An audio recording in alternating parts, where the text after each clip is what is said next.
We're here in case number 2026 CF 204 State versus Demegillo. And counsel, if you could please all identify yourselves for the record. Andrew Van for the state of Florida. Aaron Nogel for the defense. Michael Blythe on behalf of the defense. All right. And so, just look at something here real quickly.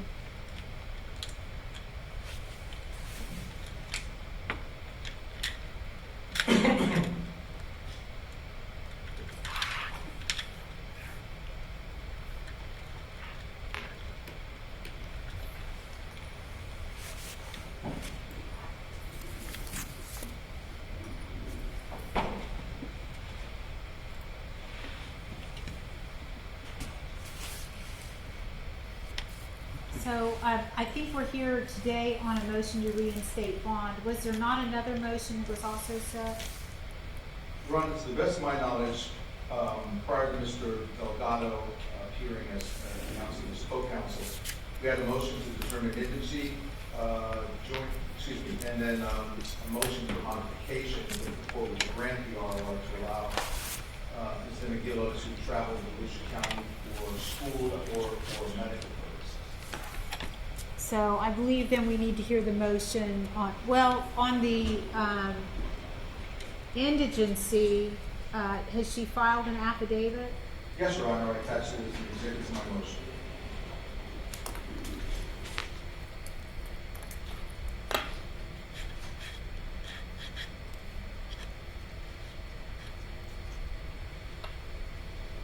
Madam Clerk, has it made it to the court file?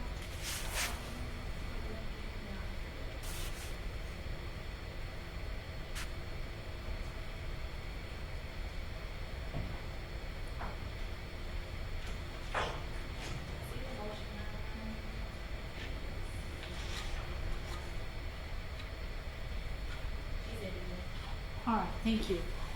All right, so if I have an order on that, I can sign off on that and take care of that issue. I will prepare the order and forward it to the state for approval and then send it to the court. Thank you. And Judge, not to ask the court what to do, but would you prefer that we go ahead and do the arraignment on the 19th first before we get started? I think that might be a good idea.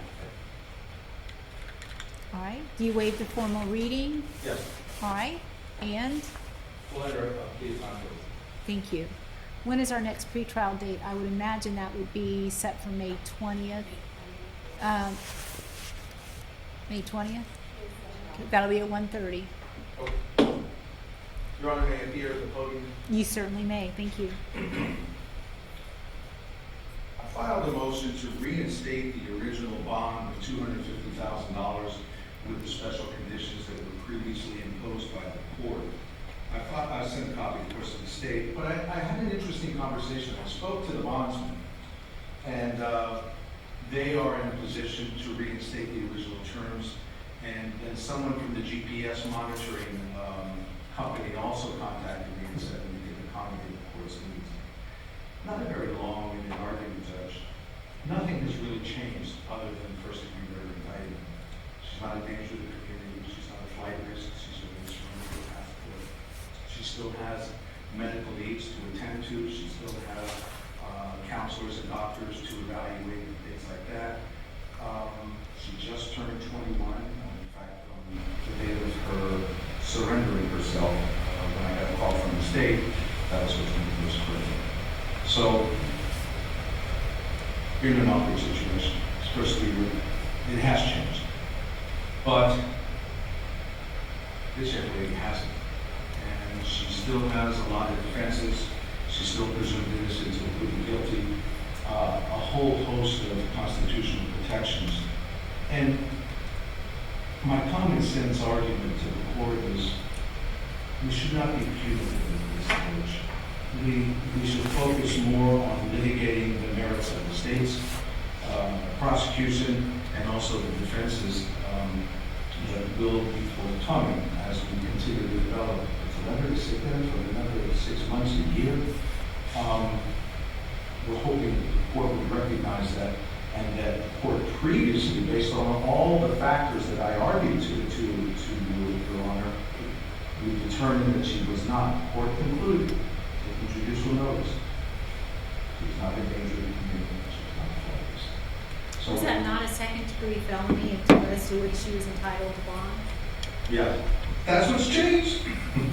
Yeah, no question. I can see that and I acknowledge that.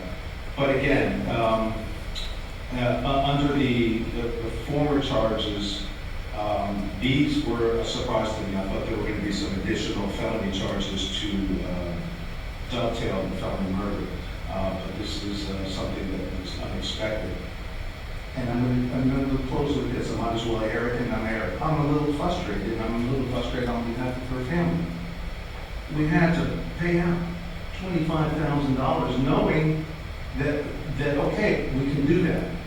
But had we known that the state was going to go in front of the grand jury seeking the first-degree murder, I would have never filed a motion. It would have been a no-brainer.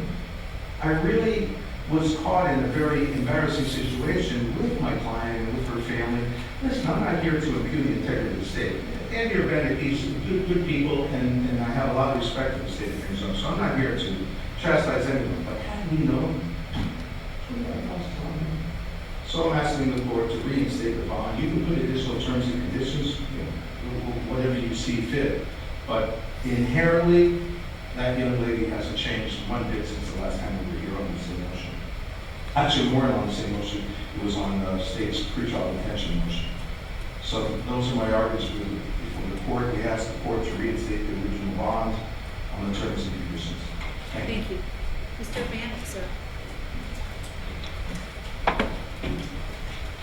Just first, I would ask the court to take additional notice of the testimony this court received on the morning of Thursday, March 12th, from Detective Shannon Smith from the Blackfoot County Sheriff's Office. Yes, sir. The state's position is that things have changed. The indictment was returned by a grand jury charging the defendant with, among other things, first-degree murder under both the theory of premeditated murder as well as felony murder. That is a capital offense under the state of Florida. The defendant is no longer legally entitled to a bond if the proof is evident and the presumption is great. Now, I looked for a case law about reinstating bond after an indictment or an information has been returned, which proves the charges. As did I, Mr. Bannock. And I did find, I don't know how relevant it will be, but I did find one case, it was from 1933. And it's simply for the premise, Your Honor, that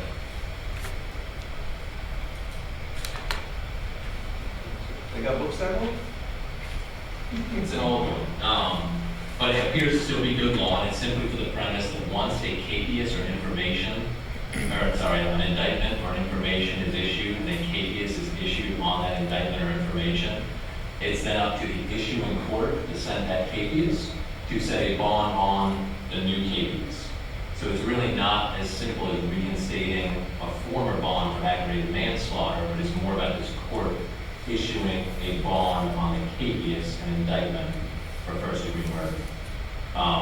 Again, this So basically, you're saying this case. What you're telling me is this case is saying that I would not be, even if I were to set bond at $250,000, I wouldn't be able to reinstate, and they would be able to use the original funding that they did on the original bond. I don't believe so, Your Honor. I don't believe they can, because again, it's a different charge and it's under a new indictment and a capias that came from that indictment. That's why I bring up the Arthur issue, because under Arthur, the defendant is no longer legally entitled to be bonded out.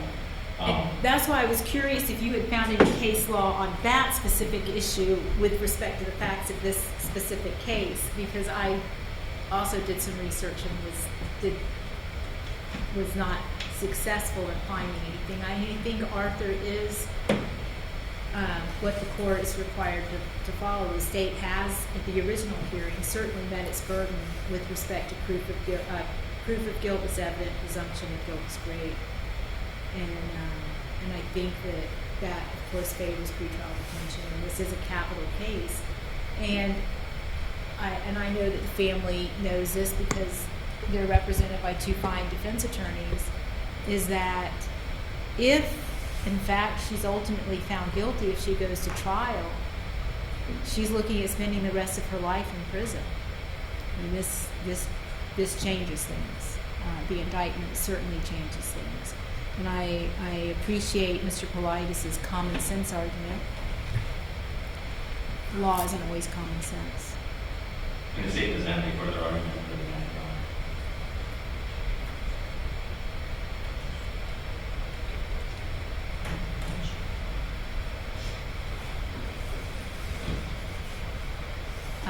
There's only one penalty if found guilty, and that's life in prison in this case, if that's as charged.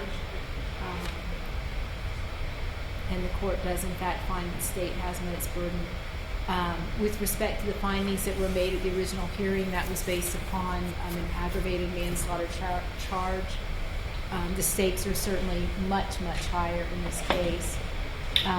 The state hasn't presented anything to the court other than what was at that prior hearing. Is there anything else that the court or that the state would like to present, or are there any other facts that have come to light? Judge, I will rely on testimony in the executive. All right, so the defense's motion to reinstate original bond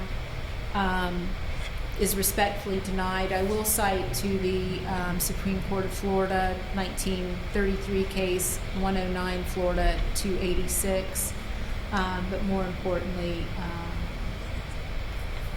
this is a capital felony, and again, denied.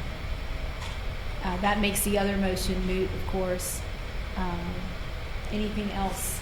And Mr. Politis, I know that I set the pretrial date for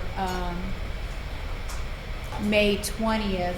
I don't mind setting it out a little bit further, but I would just need a waiver of speedy, but I'll leave that up to you what you'd like to do. We'll file that waiver of speedy trial, and we agree with judicial economy and all the other parties that we put something out in June. I was thinking- Revisit at that time. I was thinking June, And absolutely. then I have one more matter for the court. Judge, I have counseled with my client, with her family, and I am blessed to have a relationship with Mr. Delgado. I would request that you allow me to officially withdraw as co-counsel, and there's more to come to defend. I will assist him in any way I can, but two alpha males in this courtroom, we're going to drive you nuts, Judge. So it's best just to have one, and Mr. Organic for the state, but I ask the court to grant my request as co-counsel. And Ms. Mr. Delgado will be primarily responsible and exclusively responsible. All right, and I've obviously worked with all of you all before. It was always a pleasure working with you, Mr. Politis. Happy to see Mr. Delgado on board, but yes, sir, you are officially, your request is granted. And any other business we can take care of today? Pre-trial, Judge, it's just standard pre-trial docket calls, or anything, the hearing by I mean, I don't. I mean, I think early on, no, but as the case probably gets closer, yeah, I would want to see in person. if there's any scheduling or substantive issues to discuss, of course, I would do that. And the same certainly for Mr. Delgado. I don't need you guys here if things are moving along as they should. In the beginning, I think we had so much discovery to get through. We made this new written motion until we get to the point where we need to start carving out time. There's 100 plus steps in the theory that need to be taken, so it'll take us a while. Well, and what I'm hoping as well is the case is still very early on. I've got excellent counsel on both sides, and I know you all will communicate with one another, and we'll see where this takes us. But I actually don't object to that. And you as well, sir. All right. Thank you all very much. This hearing is concluded. Thank you.